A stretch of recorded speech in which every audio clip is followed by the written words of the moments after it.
और किसी प्रशाल में बैठकर कार्यक्रम कर लेने से बेहतर है कि कहीं आउटिंग भी होनी चाहिए थोड़ी बहुत। आप बाहर नहीं निकलेंगे तो दूसरी दुनिया देख नहीं पाएंगे। और साहित्यकार के लिए यह बहुत जरूरी है कि वो अपने इर्द गिर्द के वातावरण, परिवेश पर कुछ न कुछ लिखें। अगर आप उस परिवेश में आते हैं तो सबसे पहला परिचय इतिहास से होता है कि हमारा पास्ट क्या था। जब आप भूतकाल में जाते हैं तो आप इस बात को बचपन से ही जानते हैं कि हम जिस क्षेत्र में पैदा हुए हैं वो मंदार है। अगर अंग क्षेत्र की भी बात करें आप तो भागलपुर से लेकर हजारीबाग के पहले तक और इधर साहिबगंज तक, हालांकि उससे पहले भी बहुत सारा इतिहास है, वो भी आपको मैं संक्षिप्त में थोड़ा बहुत बताता हूं। इतना तो अंग प्रदेश था ही। आप क्यूल नदी की सीमा थी, कई जगह आप पढ़ते हैं कि चंपा नदी की सीमा थी अंग प्रदेश की। ये समय समय की बात है, हर समय में इतिहास भूगोल सिमट कर रह गया है, कभी छोटा हो गया कभी बड़ा हो गया। आप जहां बैठे हैं यह भी एक साम्राज्य था। अंग के जब अंग स्वतंत्र अस्तित्व में नहीं था तब यह अपर मंदार का साम्राज्य था। और अपर मंदार का साम्राज्य समुद्र तट को छूता था। ये पार्जिटर ने भी लिखा है। वह जो समुद्र तक छूने की बात आती है तो कुछ लोग कहते हैं कि उड़ीसा भी मंदार के अंदर था। कुछ लोग कहते हैं, इसे पार्जिटर ने भी कहा है। एक अंग्रेज विद्वान इतिहासकार थे पार्जिटर, ऐसी पार्जिटर, उन्होंने भी कहा है। लेकिन नहीं, आप अगर कोई दीघा गए हों, कलकत्ता से आगे दीघा जाते हैं आप समुद्र तट देखने के लिए, वहां का जो बीच है उस बीच का नाम मंदारमणि बीच है। मंदारमणि। और वह मंदारमणि बीच कभी मंदार के मंदार का साम्राज्य वहां तक था। तब यहां सूरवंशी राजा हुआ करते थे। आदिसूर, लक्ष्मण सूर, बहुत सारे ऐसे राजा हुए। आदिसूर तो प्रवर्तक रहे। उसमें लक्ष्मी सूर करके एक राजा हैं, 12वीं शताब्दी में उनकी चर्चा होती है, जिनका कि अपर मंदार साम्राज्य के वो राजा थे। और साथ ही उन्होंने एक विरुद्ध धारण किया हुआ था। विरुद्ध मतलब उपाधि। वो मंदार मधुसूदन विरुद्ध था उनका। इसे बहुत कम लोग जानते हैं। लोग बहुत व्याख्या करते हैं, डीसी सरकार ने कहा है हुगली जिले में अपर मंदार रहा, लेकिन नहीं, अपर मंदार मंदार ही था। मंदार के संदर्भ में बहुत सारे इतिहास हैं जो अभी डिकोड नहीं हुए हैं। लोग जानते हैं काला पहाड़ ने तोड़ा इसे। काला पहाड़ अगर आप देखें तो काला पहाड़ इतनी जल्दबाजी में था कि वो मंदार को क्या तोड़ सकता। राजमहल में सेनाएं, साजे अकबर की सेना बैठी हुई थी और बंगाल के नवाब का जो सेनापति था वो काला पहाड़ था। बगैर सेनापति के कोई युद्ध नहीं लड़ा जाता। और अगर आप काला पहाड़ के बारे में पढ़ें भी तो युद्ध भूमि में मारा गया था। जिस समय उसे यह सूचना मिली कि अकबर की सेना ने चुनौती दी है साहिबगंज में, तो वो गाजीपुर में था, वहां मंदिरों को तोड़ रहा था।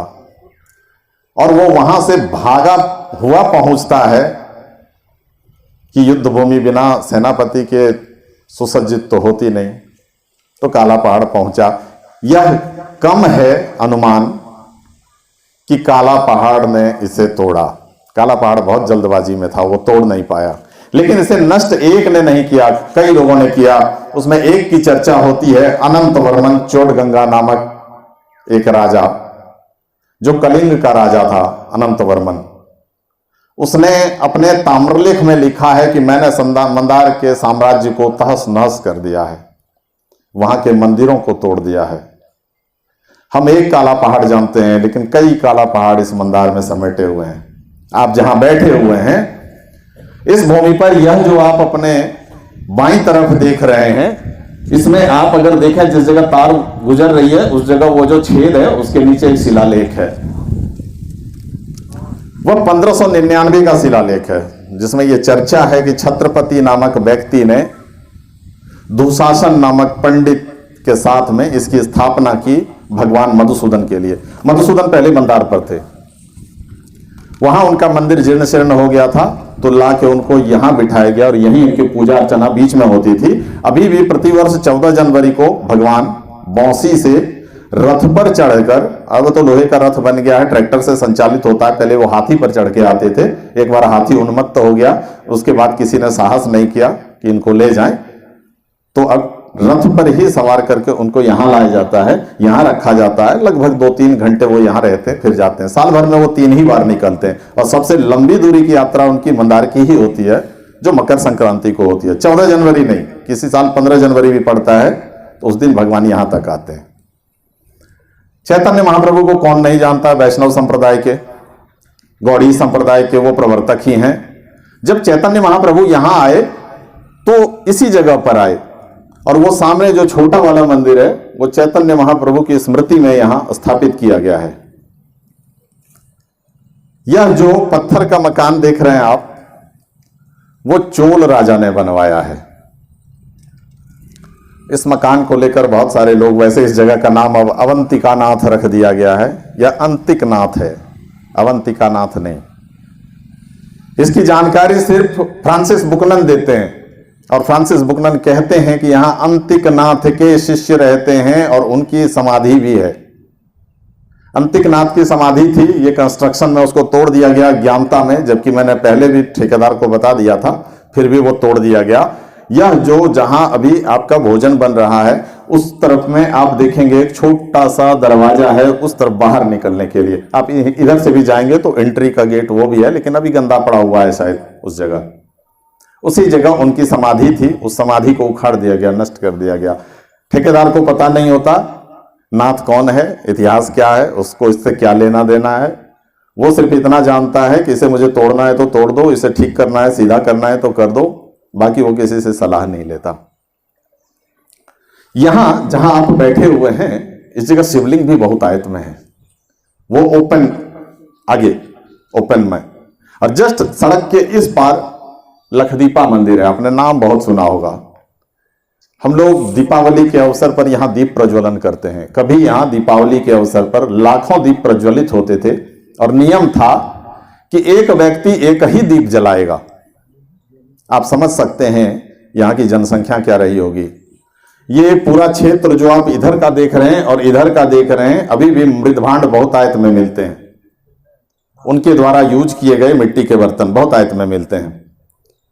अब तो लोग उन जमीनों को खाली कर दिए। यहां बहुत सारा पत्थर था, भवन निर्माण, उस समय भवन निर्माण में पत्थर उपयुक्त नहीं होता था।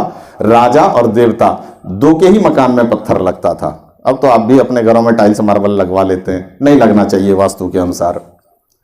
तो यहां जितने भी बड़े बड़े कॉलम्स थे, वो कॉलम्स उठा के ले जाए गए, दूसरे जगह बहुत सारे मंदिरों का निर्माण हुआ। कुछ पत्थर यहां के बैद्यनाथ धाम के मंदिर में भी ले जाए गए हैं। गलती से उनमें एक पत्थर में यहां के बारे में शिलालेख है, उसमें लिखा गया है कि आदित्य सेन की पत्नी कोण देवी ने शुक्र, भगवान शुक्र की स्थापना की, यानी वराह अवतार की स्थापना की। एक तालाब खुदवाया, इतना प्रसंग है। देवघर के मंदिर में ना तालाब है, मंदिर के अंदर ना शुक्र अवतार की कोई प्रतिमा है। स्पष्ट है। राखाल दास बनर्जी भी कहते हैं कि इसे मंदार से लाया गया है, इसलिए यहां लगाया गया। खैर, वही नहीं, आप इर्द गिर्द के जितने गांव हैं, आप उनमें पुराने कुओं में जाएं तो वो कुएं बांधे गए हैं। वो वालिशा नगर यहीं के, यहां जो नगर सभ्यता थी उसमें जो मंदिर थे, उसी के कॉलम्स स्तंभ उठा के ले जाए गए और वहां मंदिर बनाए गए। मंदार हर जगह सर्वत्र व्याप्त है। अभी भी किसी बड़े पोखर में, पुराने पोखर में जहां खुदाई नहीं हुए, पाट जिस पर कपड़ा धोते थे लोग, वो भी इस क्षेत्र से ही उठा के ले जाया गया है। मैं आपको बताऊं, मैं मंदार में बहुत पहले से प्रयासरत रहा हूं इतिहास ढूंढने के लिए। नियोलिथिक काल में जब लोग पाषाण काल में जीते थे, उस समय भी उस समय के छोटे छोटे औजार हुआ करते थे। आप सबने इतिहास में पढ़ा होगा, स्क्रैपर बोलते हैं, बहुत छोटे हथियार होते थे। ये पत्थर का बना हुआ होता था, जिससे वो पशुओं वगैरह को चीरते थे, ऑपरेट करते थे, फिर अपने भोज्य सामग्री उससे निकाल लेते थे। शिकार करने के लिए भी जो चीजें होती हैं वो भी। मैं आपको बताऊं कि नियोलिथिक काल की कुल्हाड़ी मेरे पास है, जो मैंने मंदार से उपार्जित की है। मैं अभी आपको दिखाता हूं। इस क्षेत्र में ईसा पूर्व 700, आज से आप ले लीजिए 2000 वर्ष इधर और 700 वर्ष उधर, 2700 सवा 2700 वर्ष पूर्व जो इस इलाके में क्वाइन चला करता था, पंचमार्क क्वाइंस, अंग क्षेत्र का सिक्का, वो भी मैं भी आपको दिखाता हूं। मैं 5 मिनट समय लूंगा, इससे ज्यादा नहीं, क्योंकि समय बहुत अधिक हो गया है। ये अंग का पंचमार्क क्वाइंस है, ईसा पूर्व 700। इसकी खासियत होती है, अभी भी जो मुद्रा विशेषज्ञ हैं वो बताते हैं, जो मगध पर काम किए हुए हैं, अंग पर काम किए हुए हैं, आश्चर्य की बात कि वो किसी भी, कोई भी बिहार का नहीं है व्यक्ति वो। और वो बताते हैं कि आधा रथ का पहिया जिसमें होता है, यानी आधा रथ का पहिया से आप समझ गए होंगे, जब कर्ण, राजा कर्ण अंतिम समय में थे, युद्ध लड़ रहे थे, तो वो उतर के आधा पहिया उनका धंस गया था कीचड़ में, और वो निकाल रहे थे, और उसी समय उन पर प्रहार किया गया था। वह इसमें अंकित मिलता है, किन्हीं और जगह के सिक्कों में नहीं मिलता। ऐसे सिक्के बहुत कम हैं जो अंग से प्राप्त होते हैं, लेकिन हैं, अस्तित्व में हैं। अब यह समझने की जरूरत है कि हम अंगवासी हैं, तो हम इनके लिए क्या कर सकते हैं। मैंने कुछ को संग्रह किया है, और भी बहुत सिक्के हैं मेरे पास में, लेकिन यहाँ के नहीं हैं, वो बाहर के हैं। मैंने स्क्रैपर की बात की, मैं स्क्रैपर दिखाता हूं आपको, जिसको मैंने कहा आपको कि वह छोटे छोटे हथियार हुआ करते थे पत्थर के, जिसे लोग शिकार में प्रयोग करते थे।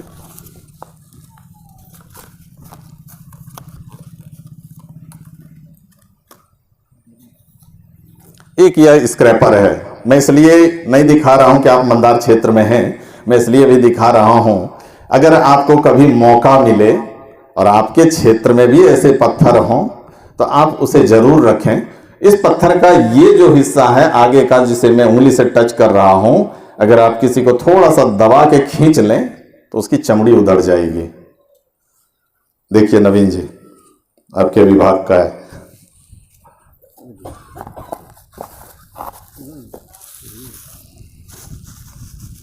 कभी सम्मेलनों में, क्या आप किन्हीं सम्मेलनों में ये सब चीज लोग तो प्रदर्शित करते नहीं, मैंने कहा कि मुझे 10 मिनट दिया जाए। ये वो कुल्हाड़ी है जिसे लोग यूज करते थे जब प्रागैतिहासिक काल था, उस समय इसका प्रयोग करते थे, इन कुल्हाड़ियों का। देखिए कुल्हाड़ी, इनके पत्थर भी विशिष्ट होते हैं। आप लोगों ने आसमान से उल्का को गिरते हुए देखा होगा, लेकिन उल्का पिंड जहां गिरता है वहां वह कुछ अवशेष छोड़ता है। उसमें बहुत सारे धातु होते हैं जो पृथ्वी पर रेयर भी होते हैं, नहीं भी पाए जाते हैं, ऐसा भी होता है। ये उल्का पिंड का अवशेष है। इन इतिहास की जानकारी भी हर व्यक्ति को होनी चाहिए, खास करके गोड्डा वगैरह के यहाँ से जितने वो क्षेत्र के लोग हैं। अगर आप इन्हें रास्ते में ठोकर मार के फेंक देते हैं तो एक बार चेत जाएं, इन्हें उठाएंगे तो इनका वजन ज्यादा होता है। ये उल्का पिंड है। और भी स्क्रैपर्स तो मेरे पास बहुत सारे हैं। एक मैं फॉसिल दिखाना चाहूंगा आप लोगों को, फिर मैं विदा लूंगा।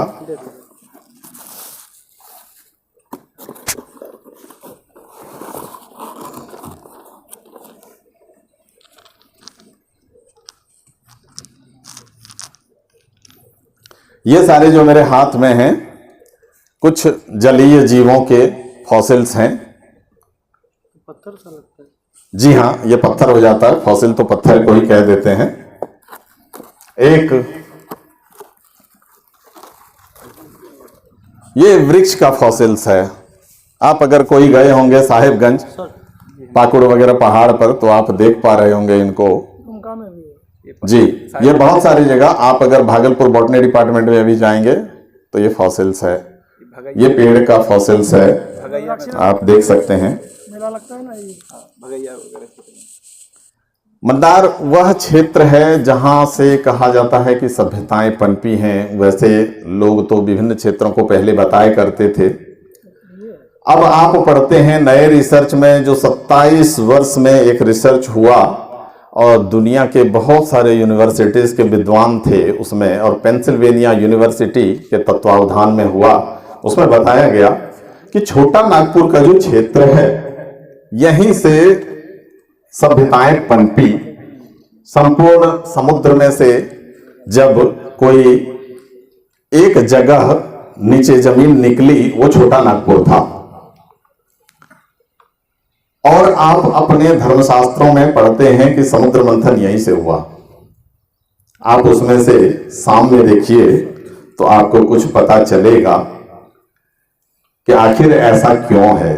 सभ्यताएं सही में यहीं से निकली हैं। बहुत सारी सभ्यताओं की चीजें हैं आसपास में। आज तो समय नहीं मिलेगा, मैं ऐतिहासिक भ्रमण भी कराता आपको कि अगल बगल के जितने इधर पहाड़ छोटे छोटे जो पत्थर निकल आए हैं जमीन से ऊपर, वो सभी जल अपर्दन के कारण गोल हो गए हैं। आप जहां बैठे हुए हैं ऊपर पहाड़ की तरफ भी देखिए तो वो वायु अपर्दन से गोल हुआ है और वो जल अपर्दन से गोल हुआ है। ये दो अपर्दन हैं जो कि यहाँ बहुतायत में होते हैं।